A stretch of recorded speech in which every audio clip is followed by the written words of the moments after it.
តាមមានអ្នកណាព្រមរៀបការជាមួយចៅស្រីខ្ញុំយកនារីនៅលើឆាកនេះធ្វើជាប្រពន្ធទ្រព្យសម្បត្តិរាប់រយលាននឹងធ្លាក់ទៅលើអ្នកខ្ញុំយល់ព្រមរៀបការជាមួយនាងថ្ងៃនេះអ្នកណាយល់ព្រមរៀបការជាមួយចៅស្រីខ្ញុំមិនត្រឹមតែមិនបាច់ជូនថ្លៃទឹកដោះទេគ្រូសាស៊ូខ្ញុំថែមលុយឲ្យ50លានព្រមទាំងក្លឹបក្បាច់គុណគ្រូសាស៊ូជាចំណងដៃទៀតផងចៅស្រីលោកពិតជាធ្វើឲ្យគេចង់ក្អួតមែនឆាប់ឲ្យនាងចុះទៅខ្ញុំចង់ក្អួតហើយហាលោកតាសុំឲ្យខ្ញុំចុះទៅវិញទៅខ្ញុំជាអ្នកប្រញាប់ពេកឯងត្រឡប់ទៅវិញសិនទៅនៅមិនទាន់ងើបឡើងទៀតមើលចុះមានរបៀបទេអ្នកណាថាឈីងជូគ្មានអ្នកយកលោកតាស៊ូខ្ញុំយកព្រមយកឈីងជូកំឡោះតូចឯងពិតជាព្រមរៀបការជាមួយឈីងជូមែនទេបាត់មួយជីវិតនេះខ្ញុំរៀបការតែជាមួយស៊ូឈីងជូប៉ុណ្ណោះព្រោះតែក្រទើបព្រមរស់ពឹងលុយស្រីអាចយល់បានតែមិនដឹងថាដល់យប់សំដំណេកតាអញអាចថើបនាងចុះយ៉ាងម៉េចទេហាល្អកំឡោះតូចចាប់ពីពេលនេះទៅឈីងជូគឺជាប្រពន្ធរបស់អញហើយលោកតាកុំបារម្ភមួយជីវិតនេះខ្ញុំនឹងមើលថែនាងឲ្យបានល្អយីតុងអញពិតជាព្រោះតែលុយបន្តិចបន្តួចនេះសុខចិត្តយកស្រីមុខអាក្រក់នេះមែនទេឈីងជូនៅក្នុងភ្នែកខ្ញុំស្អាតជាងនាងរាប់រយដងពេលនេះនាងគ្រាន់តែរងរបួសប៉ុណ្ណោះចាំខ្ញុំមើលរបួសនាងជាសះស្បើយនាងគឺជាស្រីស្អាតបំផុតនៅទីក្រុងឡុងឈឹងហាកុំឆ្លោះគ្នាទៀតឯងទាំងពីរអ្នកតាមខ្ញុំមកកំឡោះតូចចាប់ពីថ្ងៃនេះទៅអញគឺជាកូនប្រសារគ្រូសាស៊ូខ្ញុំហើយឈីងជូខ្ញុំប្រគល់ឲ្យអញហើយ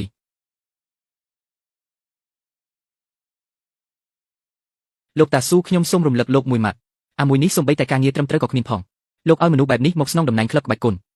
មិនខ្លាចខូចឈ្មោះទេអីមានតែស្រីមុខអាក្រក់នេះទេដែលចាត់ទុកវាជាក្រពេចកុំយកដៃខ្វាក់របស់នាងមកប៉ះខ្ញុំដើម្បីតែលុយសំបីតែស្រីបែបនេះក៏ឯងយកបានដែរអញពិតជាគួរឲ្យខ្ពើមណាស់ពួកយើងបែកគ្នាហើយទោះខ្ញុំរស់ពឹងលុយស្រីក៏មិនពាក់ព័ន្ធនឹងនាងដែរឈីងជូនៅក្នុងភ្នែកខ្ញុំល្អជាងនាង10000ដងចំណែករឿងរូបរាងយូរនឹងឆាប់ខ្ញុំនឹងធ្វើឲ្យឈីងជូជាសះស្បើយដល់ពេលនោះនាងនឹងក្លាយជាស្រីស្អាតបំផុតនៅទីក្រុងឡុងឈឹងចំណែកនាងសំបីតែយូរស្បែកជើងឲ្យនាងក៏មិនស័ក្តិសមផងចេញទៅល្អ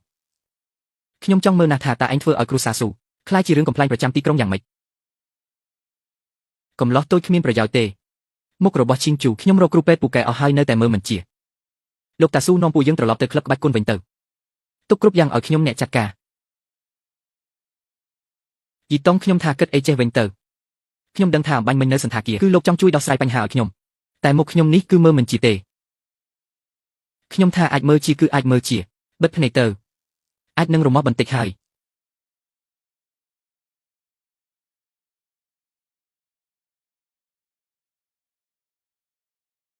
យយីតុងភ្ញាក់ហើយហោះចុះឈីងជូទៅណាហើយនាងនៅខាងមុខកំពុងទូទាត់បញ្ជីក្លឹបក្បាច់គុណខែនេះនាងថាចង់ទូទាត់បំណុលឲ្យអស់ហើយចាប់ផ្ដើមសារជាថ្មីបើអញទទួលយកក្លឹបក្បាច់គុណនេះហើយថ្ងៃក្រោយជិះមិនផុតពីត្រូវតាក់ទងជាមួយអ្នកក្រៅទេឯងគ្មានក្បាច់គុណជាប់ខ្លួនថ្ងៃនេះខ្ញុំនឹងបង្រៀនឯងពីក្បាច់ថ្ងៃមុខបើមានបញ្ហាយ៉ាងហោចណាស់ក៏អាចរត់រួចដែរលោកតាមិនបាច់ទេក្បាច់គុណនេះមានចន្លោះប្រហោងច្រើនណាស់ហាក់ទៅមានតែធ្វើឲ្យខូចសុខភាពនិយាយផ្ដេសផ្ដាសក្បាច់គុណគ្រូសាស៊ូខ្ញុំបន្សល់ទុករាប់រយឆ្នាំឯងជាអ្នកក្រៅដឹងស្អីពីចន្លោះប្រហោងកម្លាំងរបស់លោកតាគឺផ្ដោតលើស្មាទាំងអស់តែជើងវិញទន់ដូចសម្លៃកណ្ដាប់ដៃខ្ញុំនេះមានកម្លាំង20ឆ្នាំលោកតាមើលឲ្យច្បាស់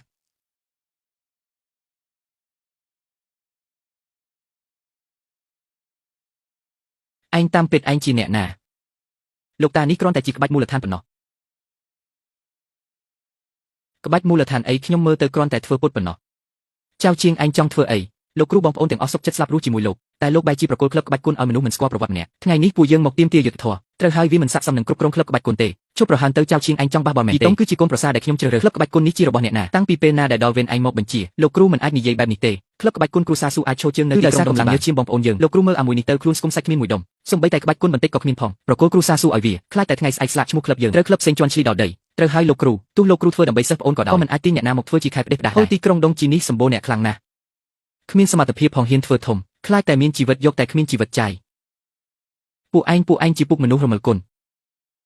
លោកគ្រូមនោសញ្ជាតិនេះអាចយកមកស៊ុយបានទេក្លឹបក្បាច់គុណយើងខាត់បង3ឆ្នាំជាប់គ្នាហើយបើគុំតែបានបងប្អូនយើងជួយទប់ទល់ឡោះស្លាកឈ្មោះនេះត្រូវគេដកបាត់យូរហើយមិនខុសទេវាជាអ្នកក្រៅសំបីតែឈរជើងក៏មិននឹងផងឲ្យមកគ្រប់គ្រងមិនមែនបំផ្លាញរបស់ល្អទេអីអាល្អខ្ញុំសូមដាស់តឿនឯងមួយម៉ាត់បាយក្នុងរង្វង់ក្បាច់គុណនេះរឹងណាស់ប្រយ័ត្នបាក់ថ្មិញបើស្គាល់កាលៈទេសៈឆាប់បោះបង់សិទ្ធិគ្រប់គ្រងក្លឹបក្បាច់គុណនេះទៅហើយប្រគល់លុយ50លាននោះមកយីទេឆាប់មកក្បាលយកព្រមទៅហើយយកលុយធ្វើដំណើរខ្លះដើរចេញទៅទុកមុខរាប់អានគ្នាតែបើចាំដល់ពួកយើងចោះដៃខ្លួនស្គមដូចឯងនេះខ្លាចតែមួយជីវិតដែលនៅសល់ត្រូវអង្គុយលើទេរុញហើយនិយាយចប់នៅបើចង់បានលុយនោះក៏ចូលមកតែម្ដងទៅចាំបាច់រកលេខស្ដាប់មើលទៅល្អធ្វើអីបងប្អូនបើអាមួយនេះវាមិនស្គាល់ទៀបខ្ពស់ទេអញ្ចឹងពួកយើងសាកល្បងកម្លាំងវាជំនួសលោកគ្រូទៅទទួលយកក្បាច់នេះកុំប្រហានពេក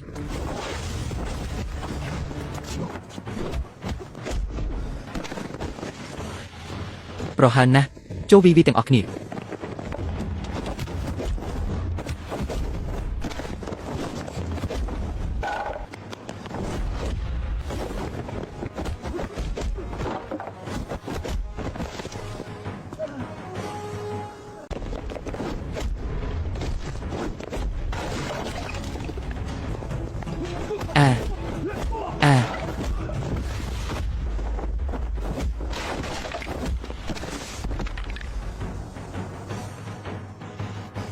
ល្អិតនេះតាមពិតចេះក្បាច់គុណខាងក្នុងសោះមិនចម្លែកទេដែលប្រហែលម្លេះខ្ញុំនឹងចូលទៅសាកជាមួយឯងផ្ទាល់យកដែលឯងចេញមុខការពារគ្រូសាស៊ូខ្ញុំទុកឲ្យឯង3ក្បាច់ក្នុង3ក្បាច់នេះខ្ញុំមិនវីបបទេប្រហែលណាស់ស្លាប់ទៅល្អកណ្ដាប់ដៃធ្ងន់របស់សិស្សច្បងសំបីតែបោកសាច់ស្បែកគោក៏អាចវីធ្លីបានដែរហើយអាមនុស្សរូបពឹងលុយស្រីនេះសំណាងល្អមែនគ្រាន់តែញីកបន្តិចក៏គេចផុតបាត់តែនេះគ្រាន់តែជាការចៃដន្យឲ្យប៉ុណ្ណោះម្ដងទៀតនេះជាក្បាច់ជើងទាត់វិលជុំក្បាច់រួមបញ្ចូលកម្លាំងចង្កេះនិងហាត់ដល់កម្រិតកំពូលហើយសឈើក៏មិនមែនជាបញ្ហាដែរអាមួយនេះសំបីតែជើងក៏មិនកម្រើកបន្តិចផងហេតុអីរដងតែងតែគេចផុតពីចំណុចវីប្រហារប្រកាសជាភ័យទន់ជើងរហូតភ្លេចរត់ហើយលើកនេះខ្ញុំមើលថាឯងគេចយ៉ាងម៉េចក្បាច់ជង្គង់ហោះនេះគឺជាក្បាច់សម្រាប់ចុងក្រោយរបស់សិស្សច្បងហើយចប់សពគ្រប់ហើយ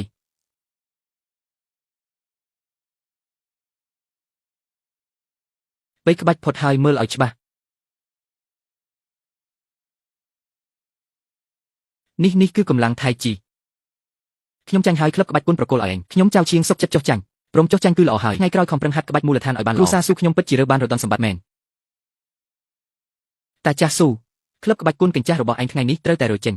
ក្រុមហ៊ុនហុងវៃមើលឃើញដីមួយកន្លែងនេះហើយឆាប់ស៊ើញញេកុងត្រាទៅអាបៀវខ្ញុំធ្លាប់ប្រាប់ពួកឯងរួចហើយក្លឹបក្បាច់គុណគ្រូសាស៊ូដាច់ខាតនេះជាកេរដំណែលរាប់រយឆ្នាំរបស់គ្រូសាស៊ូអាចឲ្យពួកជនពៀដូចឯងមកបំផ្លាញបានយ៉ាងម៉េចមិនលុកទេអីកូនស្រីមុខអាក្រក់របស់ឯងសំបីតែកូនប្រសាក៏រកមិនបានឯងនៅក្រាញនាលនៅកន្លែងកញ្ចាស់នេះយកលុយឲ្យរមៀលចេញទៅកុំឲ្យគេប្រើធေါ်ក្តៅឲ្យសោះ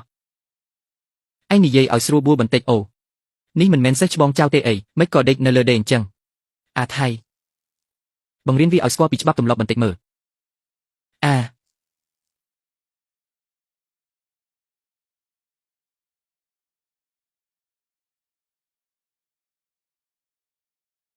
សិស្សច្បងគុំខាត់កម្លាំងអត់ប្រយោជន៍អី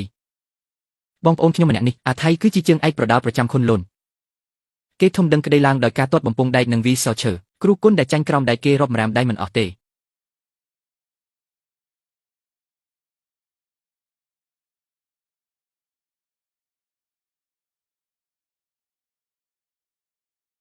សិស្សច្បងមិនអីទេដឹងក្បាច់គុណក្មេងលេងវីតែមួយដៃក៏ដួលពួកអញពិតជាសង្កត់សង្កិនគេពេកហើយពិតជាគិតថាគ្រូសាស៊ូខ្ញុំគ្មានមនុស្សមែនទេអាថៃចូលទៅវីទៅកំតិចស្លាកឈ្មោះក្លឹបក្បាច់គុណកញ្ចាស់នេះចោលខ្ញុំចង់មើលថាថ្ងៃក្រោយពួកគេមានមុខឯណាបើកទ្វារទទួលសិស្សទៀត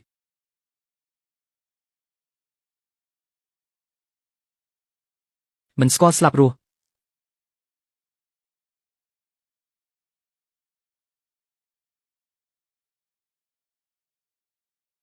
ឯងតាមពិតឯងជាអ្នកណាឯងដឹងទេថាពួកយើងជាមនុស្សរបស់ក្រុមហ៊ុនហុងវៃនាំមនុស្សរបស់ឯងរមៀលចេញពីក្លឹបក្បាច់គុណទៅបើហ៊ានឈានជើងចូលតែមួយជំហានទៀតចង់បញ្ចប់គឺដូចជាវាអញ្ចឹងឯងចេះវាមានប្រយោជន៍ស្អីចេញរកស៊ុយត្រូវមានអំណាចត្រូវមានក្នុងបង្អែកឯងដឹងទេថាថៅកែធំនៅពីក្រោយក្រុមហ៊ុនហុងវៃជាអ្នកណាថ្ងៃនេះឯងហ៊ានប្រមាថខ្ញុំនឹងធ្វើឲ្យឯងរស់នៅទីក្រុងដុងជីលេងបានជាពិសេសប្រពន្ធមុខអាក្រក់របស់ឯងនោះយូរនឹងឆាប់ឯងនឹងចាប់នាងមកឯងចង់ចាប់អ្នកណា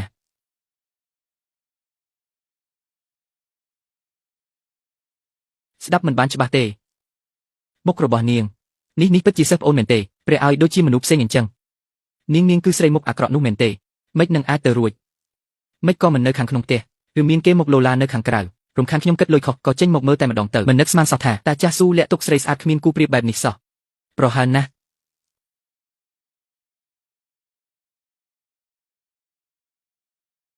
ត្រឡប់ទៅប្រាប់អ្នកគ្រប់គ្រងក្រុមហ៊ុនហុងវៃវិញបើហ៊ានប៉ះពាល់ក្លឹបក្បាច់គុណគ្រូសាស៊ូទៀតខ្ញុំនឹងទៅរកដល់កន្លែងឥឡូវនេះឆាប់សុំទោសប្រពន្ធខ្ញុំភ្លាមរួចនាំមនុស្សរបស់ឯងរមៀលចេញទៅអ្នកនាងសុំទោសពួកយើងរមៀលចេញឥឡូវហើយជីតុងឯងមិនត្រឹមតែការពារក្លឹបក្បាច់គុណបានទេថែមទាំងមើលជំងឺឈីងជូជីទៀតឯងគឺជាអ្នកមានគុណដ៏ធំរបស់គ្រូសាស៊ូយើងហើយអរគុណលោកហើយជីតុងបើគ្មានលោកទេមួយជីវិតនេះខ្ញុំប្រហែលជាត្រូវលាក់ខ្លួនក្នុងខ្ញុំស្ដាប់ការសើចចំអករបស់គេហើយនាងជាប្រពន្ធរបស់ខ្ញុំធ្វើរឿងទាំងនេះដើម្បីនាងគឺជារឿងត្រឹមត្រូវហើយពីមុនមកពួកយើងមានភ្នែកគ្មានប្រវាំងចាប់ពីថ្ងៃនេះទៅមនុស្សក្នុងក្លឹបក្បាច់គុណគ្រូសាស៊ូទាំងអស់នឹងស្លាប់ឲ្យតែការពួកយើងដាច់ខាតមិនទៅលេខទេជីតុងអាបៀវទោះបីជាគ្រាន់តែជាកូនចៅរត់ការតែក្រុមហ៊ុនហុងវៃនៅពីក្រោយវាគឺកាច់សាហាវណាស់ជាពិសេសគឺថៅកែសៅនោះថៅកែវាងខ្លាចតែរឿងនេះមិនងាយចប់ទេត្រឹមតែក្រុមហ៊ុនហុងវៃមួយសោះបើចេះនៅឲ្យស្ងៀមគឺល្អហើយតែបើហ៊ានមករករឿងទៀតខ្ញុំនឹងទៅបង្រៀនពួកគេឲ្យចាំទុកជាមេរៀនដោយផ្ទាល់ថៅកែវាងមិនមែនបងប្អូនយើងមិនបញ្ចេញកម្លាំងទេ គឺកូនប្រសាគ្រូសាស៊ូនោះវាចម្លែកពេកអាថៃទទួលសំបីតែមួយក្បាច់របស់វាក៏មានកម្លាំងរុញខ្ទាតឆ្ងាយដល់ទៅ4-5ម៉ែត្រ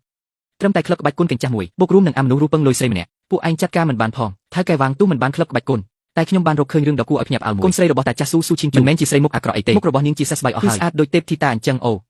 អញប្រកាសទេថាមើលមិនខុសគឺពិតជាប្រកាសមែនបើខ្ញុំកុហកលោកអាចបោះខ្ញុំទម្លាក់ពីលើអាគារនេះបានហាល្អគ្រូសាស៊ូដើមឡើយគ្រាន់តែចង់បានដេញនោះទេតែពេលនេះមើលទៅគឺបានទាំងមនុស្សបានទាំងទ្រព្យហើយបើប្រើធម៌ត្រជាក់មិនបានក៏ត្រូវតែប្រើធម៌ក្តៅតែថៅកែវាងអាល្អិតដែលឈ្មោះយីតុងនោះក្បាច់គុណរបស់វាពិតជាខ្លាំងមែនលោកគ្រូចាងហ៊ូងប្រហែលជាត្រូវរំខានលោកចេញមកហើយគ្រាន់តែជាក្បាច់គុណខាងក្នុងបន្តិចបន្តួចសោះក៏ហ៊ានតាំងខ្លួនជាអ្នកខ្លាំងដែរនោះជារឿងពិតហើយមានកម្ពុជាគ្រូគុណដូចជាលោកនៅទីនេះវាចាត់ទុកជាស្អីទៅឲ្យតែលោកជួយខ្ញុំយកក្លឹបក្បាច់គុណគ្រូសាស្ត្រចេញមុខរបស់លោកខ្ញុំនឹងឲ្យទ្វេដងហើយថៅកែវាងពិតជាចិត្តទូលីមែនឲ្យពួកបាត់ដៃឈាមទាំង3នាក់ទៅកម្ដៅសាច់ដុំសិនទៅអ្នកខ្លាំងទាំង3ចេញមុខព្រមគ្នាពិតជាល្អណាស់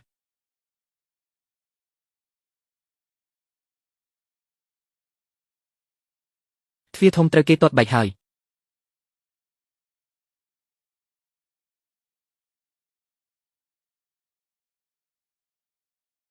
ថៅកែសៅគឺវានឹងហើយនៅមានតាចាស់ក្បាលរឹងស៊ូវូនោះទៀតតែមិនស្គាល់កាលវាសម្រងទិញយករបស់ក្រុមហ៊ុនយើងថ្ងៃរះភ្លឺច្បាស់ក្រោមមេឃស្រឡះល្អឯងនាំមនុស្សច្រើនយ៉ាងនេះមកវាបំបីទ្វារក្លឹបក្បាច់គុណរាប់រយឆ្នាំនៅមានច្បាប់ទម្លាប់ទៀតទេច្បាប់ទម្លាប់លោកគ្រូស៊ូយុគសម័យផ្លាស់ប្ដូរហើយនៅក្នុងពិភពចំនួនត្រីធំសុយត្រីតូចទៅជាច្បាប់តែមួយគត់ដីដែលក្រុមហ៊ុនហុងវៃខ្ញុំមើលឃើញទោះបីជាដុំថ្មរឹងយ៉ាងណាក៏ត្រូវតែក្រាជាផ្លូវធំឲ្យខ្ញុំដែរខ្ញុំឈរនៅទីនេះគឺជាច្បាប់ទម្លាប់សូមចុចខាងក្រោមដើម្បីទស្សនាភាពពេញ